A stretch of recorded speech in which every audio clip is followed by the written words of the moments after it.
नमस्कार साथियों, स्वागत है आप सभी का आपकी अपनी पाठशाला पर। कहने को तो युद्धों के सालगिरह नहीं हुआ करते, लेकिन जिस तरह से दुनिया ने रशिया यूक्रेन युद्ध को अपने लिए एक खबर बना लिया है, सहूलियत बना लिया है, व्यापार बना लिया है, फायदे का सौदा बना लिया है, कईयों के लिए ये आन बान शान हो गया है तो कहीं किसी के लिए ईगो हो गया है।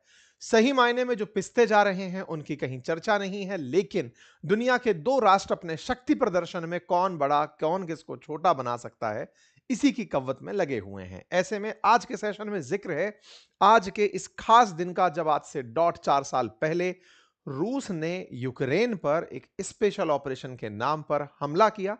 हमले का उद्देश्य था कि यूक्रेन को नाटो ज्वाइन नहीं करने देना है। बस इस बात से भड़के रूस ने यूक्रेन के लगभग 20% हिस्से पर फाइनली अब तक कब्जा जमा लिया है। ऐसे में आज के सेशन में जिक्र करेंगे इस बात का कि किसने क्या खोया क्या पाया। आप में से बहुत से लोग सुनते ही कहेंगे कि हमें बहुत अच्छे से पता है यूक्रेन के लोग मर गए, रशिया के लोग मर गए, लेकिन क्या आपको यह पता है कि इस युद्ध से कुछ देश माला माल हो गए? क्या आपको यह पता है कि इस युद्ध में ईगो की लड़ाई लड़ते हुए बहुत से देशों ने अपने आप को बर्बादी की कगार तक पहुंचा लिया और कुछ देशों ने अपने आप को मार्केट के अंदर लीडर स्थापित कर लिया? एक एक करके सारी बातों को खोलते हुए लाएंगे। रशिया यूक्रेन युद्ध आपकी आंखों में फ्लैशबैक के तरीके से पॉइंट दर पॉइंट बताएंगे। अर्थव्यवस्था को कितना नुकसान हुआ, किस प्रकार के इंफ्रास्ट्रक्चर को नुकसान हुआ, इकोनॉमी के अंदर कौन से सेक्टर्स का बहुत बड़ा रोल रहा, पॉलिटिकल इनस्टेबिलिटी, वर्ल्ड को इनस्टेबिलिटी, एक बार फ्लैशबैक में जल्दी से रिवाइज करते हैं। सबसे पहले रशिया यूक्रेन युद्ध की बात, जिसमें दो बड़े नेता, एक तरफ है पुतिन, दूसरी तरफ है जेलेंस्की। दोनों ही अपनी अपनी तरफ से अपने आप को सही सिद्ध करने में लगे हैं। इस पूरी घटना को फोकस करते हुए हमने आप लोगों को समय समय पर बहुत से अपडेट्स अपने वीडियोस के माध्यम से हमारे तमाम चैनल्स पर दिए हैं। आज भी यही अपडेट बनता है कि 4 साल युद्ध के हो गए, क्या खोया क्या पाया। आइए इसका जिक्र सभी अखबार मिलकर करते हैं, तो हम उनमें से चीजें निकालकर आप तक ले आते हैं और अपने तरीके से हम क्या ऑब्जर्व कर पा रहे हैं वो आपसे साझा करते हैं। आप क्या ऑब्जर्व कर रहे हैं वो हमें कमेंट बॉक्स में बताइएगा।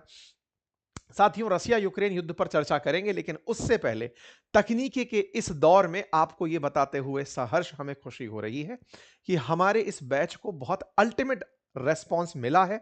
आप में से तमाम वो साथी जो इस बैच को ज्वाइन कर चुके हैं, उनका हृदय से बहुत सारा सादुर्भाव कि उन्होंने हम पर इस तकनीकी के दौर में इस तरह से विश्वास जताया कि ये तरीका हो सकता है तकनीकी सीखने का। साथियों, मुझे अपने अंदर से एक भाव था कि पता नहीं चैट जीपीटी, जेमिनाई, डीप सीख, ग्रोक या फिर सर्वम जैसे एआई टूल्स सिखाने भी चाहिए या नहीं, क्योंकि मुझे लगता था कि लोग खुद से सीख जाते हैं। लेकिन बचपन में कभी मैंने अपने घर वालों के साथ तकनीकी के दौर को होते देखा है कि वो कैसे व्हाट्सएप पर, फेसबुक पर तकनीकी के साथ उलझते रहे हैं। शुरुआत में उन्हें वो सिखाना भी, आज भी गूगल लोकेशन शेयर सिखाना भी लगता है कि वो तकनीकी का इस्तेमाल कर रहे हैं। तो मुझे यहीं से एक प्रेरणा मिली कि आपको सिखाऊं कि आज के जमाने में चल रहे एआई टूल्स को आप यूज करना सीखें, और इसका भरपूर समर्थन हमें मिला। जो साथी हमारे साथ जुड़ गए, अपनी तरफ से अपने रिएक्शंस इसमें दे रहे हैं, उन सभी को बहुत सारी शुभकामनाएं। और यदि आप भी चाहते हैं इस कोर्स को एनरोल करना, ज्वाइन करना, तो अभी चले जाइए। शुरुआती 7 दिनों में, अभी कुछ दिन बाकी हैं, 33% ऑफ दिया जा रहा है बैच की फीस में। आप अगर इस बैच को ज्वाइन करना चाहते हैं तो वीडियो के लिंक कमेंट बॉक्स में पिन है, आप वहां जाकर के इसे ज्वाइन कर सकते हैं। पूरी 1 साल की वैधता के साथ आपको कोर्स उपलब्ध होगा आर्टिफिशियल इंटेलिजेंस के कई टूल्स को यूज करने का। साथियों, रशिया यूक्रेन के जो बीच का जंग है, इसको 4 साल अब पूरे हो चुके हैं। 2022 में जब यह युद्ध शुरू हुआ था, उसके बाद इसे द्वितीय विश्व युद्ध के बाद का सबसे घातक युद्ध कंसीडर किया जा रहा है, क्योंकि इसमें जितनी क्षति हुई है उस क्षति का सही मायने में कोई आंकड़ा नहीं है। इंटरेस्टिंग पार्ट यह है कि रूस के कितने सैनिक मरे या यूक्रेन के कितने सैनिक मरे, यह डेटा इकट्ठा करने के लिए भी कोई संस्था नहीं है कि कौन जाकर के रूस से रीवेरीफाई करे या कौन युद्ध के क्षेत्र में जाकर यूक्रेन से रीवेरीफाई करे कि तुम्हारे कितने लोग मरे। तो एक अजम्पशन है और उसके आधार पर लोग अपने अपने नंबर्स बाहर निकाल कर आते हैं। जहां तक बात हो दोनों के बीच युद्ध की, तो जो घटना हमें लगता है कि केवल नाटो ज्वाइन करने भर तक की थी, क्योंकि एक बार में सुनाई केवल इतना देता है कि यूक्रेन की जिद थी कि उसे नाटो ज्वाइन करना है, रूस ने कहा कि नहीं करने देंगे, बस इतनी सी बात पर दोनों के बीच झगड़ा हो गया। लेकिन इसकी लंबी ऐतिहासिकता है, 100 साल से भी अधिक समय से ये लोग झगड़ रहे हैं। जब ये सोवियत रूस का हिस्सा हुआ करते थे तब भी झगड़ते थे। उसके बाद जब सोवियत रूस का विघटन हुआ, उसके अंदर से यूक्रेन बाहर निकला 1991 में, तब भी झगड़ते रहे। तो इन लोगों के बीच में लंबी चौड़ी राइवलरी है। लंबे समय से यूक्रेनियंस रशियंस को पसंद नहीं करते, सोवियत रूस में रहना पसंद नहीं करते, उन्हें यूरोपियन होना और यूरोप के साथ रहना पसंद है। बस इसी के जद्दोजहद में दोनों अपनी बीच में शक्ति प्रदर्शन करते हैं, और इसी शक्ति प्रदर्शन को एक चेहरा मिला जेलेंस्की के रूप में, जो कि एक कॉमेडियन थे लेकिन प्रधानमंत्री बने। और इन्होंने बनकर के जिस प्रकार से राष्ट्रपति बने, इन्होंने बनकर जिस प्रकार से यूक्रेनियंस की एस्पिरेशन को जगाया कि हम सब चलेंगे नाटो ज्वाइन करने, इसने पुतिन को भड़का दिया।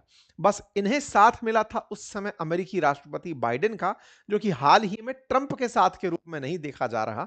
लेकिन हां, इन्हें साथ नाटो का भी था कि तुम चिंता मत करो, तुम्हें नाटो ज्वाइन कराएंगे, तुम निकल आओ। इस बात को पुतिन ने अपने ऊपर एक चुनौती के रूप में लिया और कहा कि रशियन फेडरेशन अब एक्शन लेने जा रहा है। और यही हुआ। एक स्पेशल मिलिट्री ऑपरेशन के नाम पर रूस ने यूक्रेन के ऊपर दंडात्मक कार्यवाही कर दी। परिणाम निकला बहुत सी मौतों के रूप में। तस्वीरें बयान करती हैं और नंबर्स इस बात को बताते हैं कि लगभग 1.8 मिलियन यानी 18 लाख लोग अब तक मारे जा चुके हैं, या मिसिंग हैं, या घायल हैं। अब इस नंबर को अगेन मैंने आपसे कहा कि रीवेरीफाई करने की कोई संस्था नहीं है, लेकिन एक थिंक टैंक है जिसका ये कैलकुलेशन है, centre for strategic and international studies के अनुसार। इसका एस्टिमेट है कि रशिया लगभग 12 लाख लोगों की कैजुअलिटी देख चुका है, जिनमें से 3.25 लाख केवल सैनिक हैं जो मारे गए फरवरी 2022 से दिसंबर 2025 के बीच में।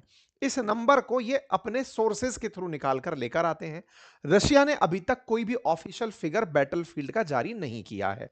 शुरुआती तौर पर उसने बताने का प्रयास किया था जब तक 6000 लोगों के मरने की खबर उसने पब्लिक की थी।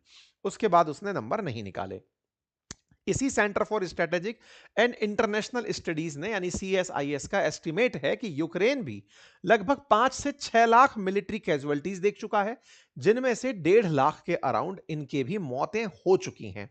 यह बड़ा ही इंटरेस्टिंग है कि रशियंस की मौत ज्यादा हुई जबकि हमला यूक्रेन पर हुआ। ये CSIS के आंकड़े भ्रमित करने वाले हैं या सत्य के नजदीक हैं।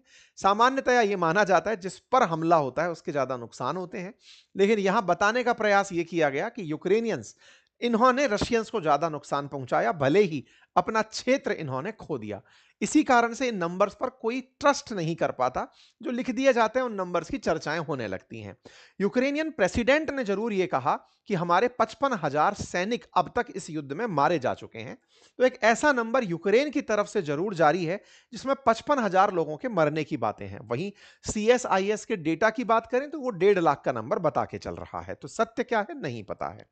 खैर, ऐसे में रशिया यूक्रेन वॉर में जो भी माइग्रेशन रहे या फिर जो लोग होमलेस हो गए, उनका भी नंबर जानने योग्य है। लगभग 1.5 करोड़ लोग ऐसे हैं जो रशिया यूक्रेन युद्ध के चलते अपनी जगह को छोड़ करके दूसरे देशों की तरफ पलायन कर गए।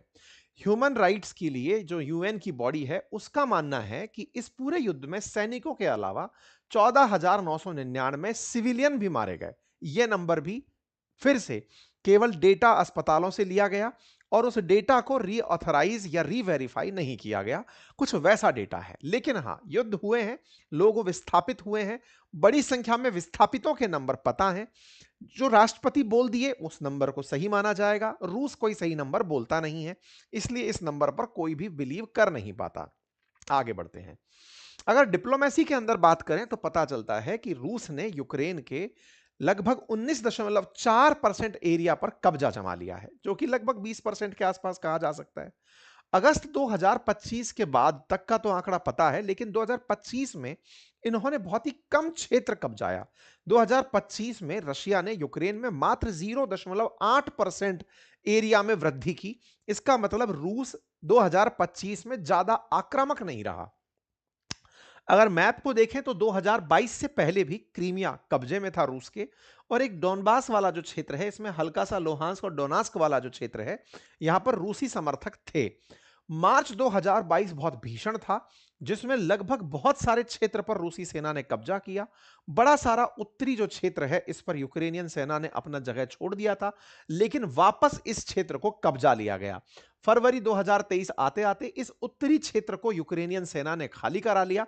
अब केवल एक ही पूर्व से लेकर दक्षिण का जो कॉर्नर है इनका, उसी पर रूस का कब्जा है, जो कि कुल क्षेत्रफल का लगभग 20% बताया जाता है। ये आपके सामने जो कलर कोड है, ये बताता है कि यूक्रेन का कौन सा हिस्सा फिलहाल कब्जे में है। डोनबास इलाके को लेकर के रूस यूक्रेन में आज भी विवाद जारी है। इस पूरे क्षेत्र में बहुत बड़ी मात्रा में, प्रचुर मात्रा में माइंस एंड मिनरल्स हैं। रूस उस पर से अपना हक नहीं छोड़ना चाहता। ऐसे में यूक्रेन इस क्षेत्र को बिना छोड़े जाना नहीं चाहता, और यूक्रेन में कब्जा करने की जो कीमत रशिया चुका चुका है, इतने सारे सैंक्शंस झेल करके, इतने अपने सारे सैनिकों को मरवा के, उसे इसमें से पीछे हटना अपनी हार लगता है। ये इसी ईगो पॉइंट पर यह जगह जमी हुई है। नंबर तीसरा, बात करें लोगों के देश छोड़कर जाने की, तो बड़ी मात्रा में पलायन की रिपोर्ट्स हैं। कुछ रिपोर्ट्स की बात माने तो लगभग 58 लाख लोगों के माइग्रेट करने की खबर बताई जाती है। इनमें 58 लाख लोगों में सबसे ज्यादा लोग जहां गए वो पोलैंड था, जहां लगभग 10 लाख, पौने 10 लाख लोग गए। फिर Slovakia, Hungary, Romania, Moldova, Belarus और कुछ लोग रूस में भी माइग्रेट कर कर गए इस पूरे युद्ध के अंदर। इसी के साथ साथ 5.9 मिलियन यानी कि 58 से 59 लाख लोगों का जो ये डेटा है, इस डेटा में उन लोगों का डेटा भी है जो बॉर्डर क्रॉस ना करके दूसरे देशों में ही शिफ्ट हो गए। जैसे कनाडा में लगभग 3 लाख लोगों के जाने की संख्या बताई जाती है। इसी के साथ साथ जो रशियन अटैक्स हैं, जो कि मेडिकल केयर और फैसिलिटीज पर थे, उनकी संख्या लगभग 2881 बताई गई। यह मैप है जो दर्शाता है कि रूस ने यूक्रेन के तमाम प्रकार के जो फैसिलिटीज हैं, चाहे वो एजुकेशन है, एनर्जी है, हेल्थ है, रेजिडेंस है, उन पर हमले किए। लेकिन सबसे ज्यादा रूस ने हमले जो किए वो हेल्थ और रेजिडेंस पर किए। जो ये हरा और नीला रंग आपको दिखाई दे रहा है, ये उन हमलों की बयानगी है। हेल्थ वाले मामले में लगभग 3,500 उन जगहों पर हमले हुए जहां पर इलाज चल रहा था। मतलब पहले तो मारेंगे भी और फिर इलाज भी नहीं कराने देंगे, उस नीति के तहत रूस ने यूक्रेन पर हमले किए। एनर्जी इंफ्रास्ट्रक्चर पर भी जो हमले हैं वो इस तरह से देखे जा सकते हैं कि इन्होंने एनर्जी को काउंटर करने के लिए, क्योंकि ये दोनों ही बहुत ज्यादा ठंड क्षेत्र में हैं, यहां पर ठंडी को कंट्रोल करने के लिए जो गैस है उससे हीट पैदा की जाती है। उन लाइनों को और उन जगहों को जहां से लाइट ट्रांसफर होती है, उन जगहों को टारगेट बहुत ज्यादा बनाया गया इस पूरे युद्ध के दौरान। जहां तक बात हो अर्थव्यवस्था को हुए नुकसान की, तो इस पूरे युद्ध के दौरान रूस की जो इकोनॉमी है वो स्लो हुई, और वो पिछले साल मात्र 1% ही बढ़ पाई। ऑयल और गैस रेवेन्यू भी इनका लगातार गिरता जा रहा है। यूक्रेन की जो इकोनॉमी है वो तो साल दर साल 1/3 गिरती जा रही है जब से रशिया ने हमला किया है। इंटरेस्टिंग बात है कि युद्ध के बावजूद भी रूस अपनी जीडीपी में वृद्धि दिखा पाया, 1% की ही सही। ये 2025 का बड़ा सरप्राइजिंग आंकड़ा रहा। 2025 के अंत तक आते आते जब से ट्रंप बहुत ज्यादा सक्रिय हुए, उन्होंने रूस को तेल बेचने से प्रतिबंधित किया। आज हालात ऐसे हैं कि 160 मिलियन बैरल तेल, रूसी तेल पानी के जहाजों में भरकर समुद्रों में बेमालिक पड़ा है, अर्थात कोई देश उन्हें ले नहीं रहा है। ऐसे में रूस को प्रतिदिन $80 मिलियन की चपत लग रही है। एक आंकड़ा बताता है कि $6 बिलियन से ऊपर का तेल मार्केट में जाने से पहले समुद्र में तैर रहा है, लेकिन अमेरिकी दबाव के चलते कोई उस तेल को अपने यहां उतार नहीं पा रहा है। ये उन तेलों के आंकड़े हैं जो अलग अलग कंटेनर्स में भरे हुए जहाजों में फंसे पड़े हैं। रूस लगातार इसी इंतजार में है कि यह मामला अब सेटल हो और मेरा तेल खरीदने वाला कोई देश बाहर निकलकर आए। अमेरिकी प्रभाव और दबाव के चलते, विशेष रूप से ट्रंप की नीतियों के चलते, रूस अपने आप को इस दौर में बहुत ही कमजोर पा रहा है। जहां तक बात हो रूस के मिलिट्री स्पेंडिंग की, तो रूस ने जहां शुरुआती में 2021 में $66 बिलियन का सालाना इन्वेस्टमेंट रूस के लिए बजट में रखा था, 2022 में युद्ध के दौर में बढ़ाकर $102 बिलियन कर दिया, जो लगातार बढ़ते बढ़ते $150 बिलियन तक पहुंच गया। लगातार रूस के द्वारा अपनी सेना पर जो खर्च किया जा रहा है बजट में, वो बढ़ता चला जा रहा है। हालांकि वो उसकी जीडीपी का बहुत कम है, लगभग 7% के आसपास है। वहीं यूक्रेन के द्वारा अपनी जीडीपी का एक बड़ा हिस्सा सेना के ऊपर खर्च किया जा रहा है। हालांकि 2026 में अनुमानित है कि रूस अपनी सेना पर कुछ कम खर्च करेगा। यूक्रेन अपनी जीडीपी का लगभग 43% तक सेना के लिए निकाल रहा है इन डिफरेंट मीन्स। चाहे उनके रिहेबिलिटेशन की बात हो या सपोर्ट की बात हो, रूस अपनी जीडीपी का 7% ही सेना पर फिलहाल खर्च कर रहा है। जहां तक बात हो इकोनॉमी में और जितने फैक्टर्स इंप्रूव करने वाले हैं, उनमें ऑयल और गैस की सेल्स भी है, जिसके चलते बजट्स के जो आंकड़े हैं, यानी कि जो जो रुपया ये प्राप्त करते हैं बेच करके, रूसी करेंसी रूबल है, उनके आंकड़ों में हुआ परिवर्तन 2025 में नोटिसेबल है और 2025 के अंत तक पहुंचते हुए गिरता हुआ भी दिखता है। मतलब रूस के तेल को बिकने में बाधाएं बाजार ने देखी हैं और ऐसे में इनके जो ये आंकड़े हैं ये घटते हुए दिखाई दे रहे हैं। जहां तक बात हो यूक्रेन के लॉस की, तो अब तक वो 1.7 ट्रिलियन डॉलर का ओवरऑल नुकसान 2026 तक, यानी 2026 के एंड तक कर जाएगा। यानी उसका जो नुकसान हुआ है हर मायने में, चाहे इंफ्रास्ट्रक्चर हो, चाहे सेना का नुकसान हो, चाहे फिर उसके अपने निवेश हो, अपनी जीडीपी में ग्रोथ का रुक जाना हो, उनको अगर एस्टिमेट किया जाए तो वो 1.7 ट्रिलियन डॉलर का होगा 2026 के अंत तक पहुंचते हुए। जहां तक बात हो हाउसिंग की, एनर्जी इंफ्रास्ट्रक्चर की और ट्रांसपोर्टेशन जैसी विषयों की, तो लगभग 524 बिलियन डॉलर का यूक्रेन अब तक इनमें नुकसान पा चुका है। बात की जाए पॉलिटिक्स और सोसाइटी की, तो रूस में जहां रूस के खिलाफ बोलने वाले लोगों को जेल में भेज दिया जा रहा है, लगभग 10,000 ऐसे लोग जो पुतिन के खिलाफ बोलने की बात किए, उन्हें जेल में डालने की सुर्खियां हैं।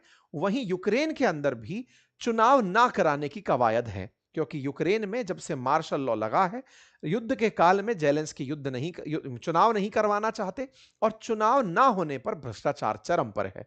सुर्खी बनकर आती है आज से 5 दिन पहले कि यूक्रेन के एक्स एनर्जी मिनिस्टर को डिटेन किया गया क्योंकि वो देश छोड़कर भाग रहे थे, उन पर भ्रष्टाचार के आरोप लगे थे। खैर, इंटरनल पॉलिटिक्स तो एक तरफ चरमरा ही रही है, लेकिन सबसे ज्यादा इस घटना से चिंतित रहा यूरोप, जो यूक्रेन को अपने गेट के रूप में देखता है कि अगर यूक्रेन पर रशिया का कब्जा हुआ तो उससे अगली एंट्री रशिया की यूरोपियन देशों में ही होगी। इसीलिए वो लगातार यूक्रेन के लिए संघर्ष कर रहे हैं।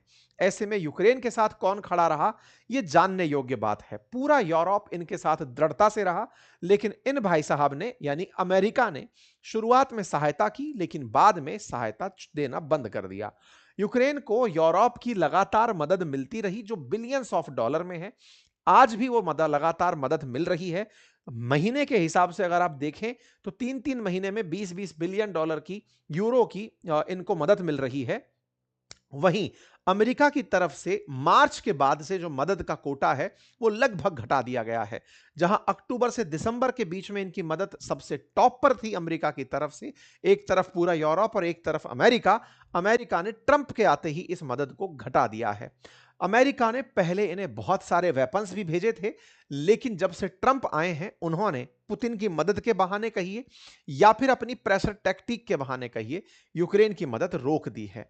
जहां तक बात हो पुतिन के साथ देने की, तो पुतिन का खुलकर साथ दिया नॉर्थ कोरिया ने, जिसने अपने सैनिक भेजे, अपनी तरफ से तमाम हथियार भेजे।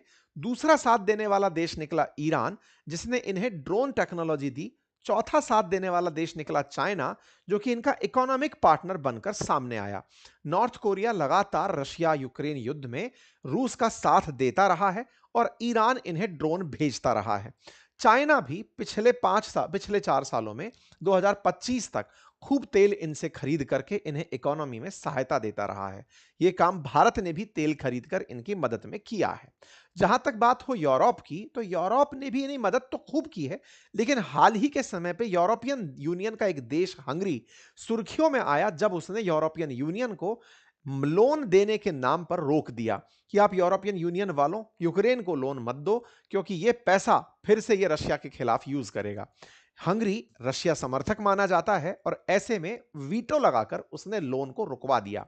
कुल मिलाकर युद्ध में जहां तक बात हो शांति की, तो तमाम प्रयास करवाने वाले अमेरिका ने अपनी तरफ से दोनों को खूब समझाया। ट्रंप दोनों को समझाने के लिए तमाम तकनीक अपनाए, अपने प्रमुख सहयोगियों को ट्रंप ने मिलने दोनों से भेजा और इस मुलाकात के नतीजे के इंतजार में कई बार वार्ताएं भी हुई, लेकिन इन वार्ताओं का कोई सार अब तक निकल कर नहीं आया।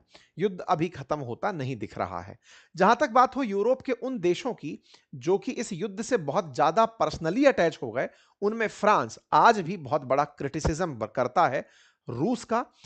ब्रिटेन रूस का बहुत ज्यादा क्रिटिसिज्म करता है। जर्मनी खुलकर साथ इस समय यूक्रेन का दे रहा है। दुनिया भर के तमाम यूरोपियन लीडर्स आज के दिन यूक्रेन में हैं और यहां पर अपनी सॉलिडेरिटी दिखाने पहुंचे हैं। यह आज ही की तस्वीर है। इस तस्वीर में ये लोग अपनी तरफ से यूक्रेन के जाबाज सैनिकों को याद करते हुए और उन निर्दोषों की मौत पर जिनकी मौत रूसी बमबारी में हुई, उन पर फूल चढ़ाते हुए देखे गए। कुल मिलाकर यूरोप आज भी यूक्रेन की हिफाजत के लिए दृढ़ता से खड़ा है। अमेरिका पीछे हट चुका है। लगातार वार्ता दर वार्ताएं चल रही हैं। सबसे लेटेस्ट वार्ता जिनेवा वार्ता थी, जो कि 17 से 18 फरवरी 2026 में हुई, लेकिन वो एक बिजनेस वार्ता की तरह ही रह गई। यूएस ने यूक्रेन को जून तक का समय दिया है कि जून तक मामला पूरा सुलझा लो, अदरवाइज ये मामले में फिर हम और एग्रेसिव हो जाएंगे। दोनों ही लोग चाहते हैं कि युद्ध रुके, लेकिन दोनों की अपनी शर्तें हैं। पुतिन नहीं चाहते कि उन्हें जो क्षेत्र उन्होंने कब्जा कर लिया है वो छोड़ना पड़े, और यूक्रेन ये नहीं चाहता कि जो क्षेत्र उनका था अगर आज वो मान गया तो क्रीमिया वाला हाल उसका हो जाएगा। 2014 में पहले क्रीमिया पर कब्जा कर लिया था, फिर 2022 में ये लोग बाकी क्षेत्र कब्जाने आ गए, फिर 4 साल रुकेंगे, फिर कहीं और कब्जा करने आ जाएंगे। तो ये फुल प्रूफ सॉल्यूशन चाहते हैं। कुल मिलाकर दुनिया युद्ध तो रुकवाना चाहती है, लेकिन युद्ध में किसका ईगो कम रहेगा वही युद्ध को रोकने में सहयोगी बनेगा। जहां तक बात हो इस युद्ध से लाभ कमाने वालों में, तो सबसे बड़ा लाभ कमाने वाला देश बना अमेरिका, जिसने ना केवल अपनी डिफेंस इंडस्ट्री को चमकाया बल्कि ऑयल एंड गैस में भी प्रचुरता से लाभ कमाया। आज हालात ये हैं कि यूरोप जो पहले रूस से तेल खरीदता था, गैस खरीदता था, वो तो कहीं नीचे चल रहा है और यूरोप अमेरिका से तेल खरीदना और गैस खरीदने में टॉप पर चल रहा है। मतलब एक तरह से समझिए कि यूएस से वो अपनी मात्रा जरूरत का 50% से भी ऊपर गैस खरीद रहा है। दूसरे नंबर पर लाभकर्ताओं में निकला चाइना, जिसने इनसे सस्ते दामों पर तेल खरीदा और अपनी इकोनॉमी को गति दी। हालांकि इंडिया भी उसी लाइन में रहा, लेकिन जब से ट्रेड डील हुई है तब से यह मामला थोड़ा सा डाइसी चल रहा है।